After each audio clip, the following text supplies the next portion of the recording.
And so identify is about recognizing early warning signs of burnout and detecting patterns of stress before they escalate to the degree that we can.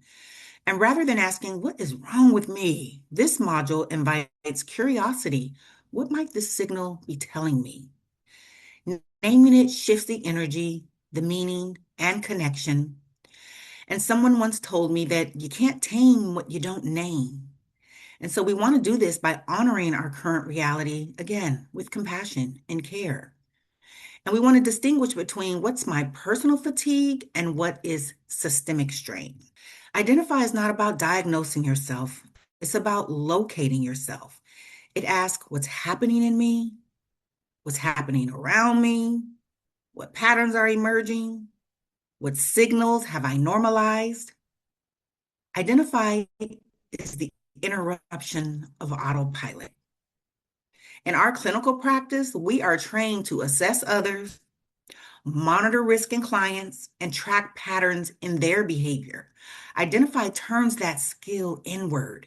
Extracting wisdom from challenging experiences is another focus that we often invite our clients to consider when engaging them with a strength-based solution-focused questions like, wow, that sounds like it took a tremendous amount of fortitude to get through that. What sounds like was a really tough time for you and your family. What were you doing or not doing then that got you through that? And so when we practice identify, we apply that same strength-based, solution-focused lens to our own professional journey. We want to extract our own wisdom rather than judge ourselves from our hardest seasons.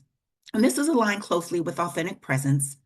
Identify calls us to show up to our own experience with that same honesty, that same curiosity, and that same compassion that we extend to those that we serve. So, why does identify even matter? We talked a lot about that before we're going to move into this slide. And really, because it's how we interrupt burnout, and it depends on how we respond to it.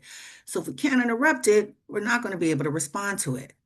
And when burnout signals are understood as intelligent and adaptive responses, everything shifts.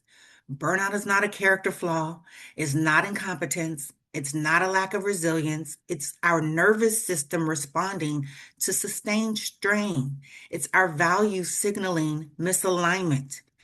It's our body's way of protecting us from overload. And when we misinterpret these signals as problems to fix, we might override them. When we understand them as information, we learn from them and we grow in our own practice.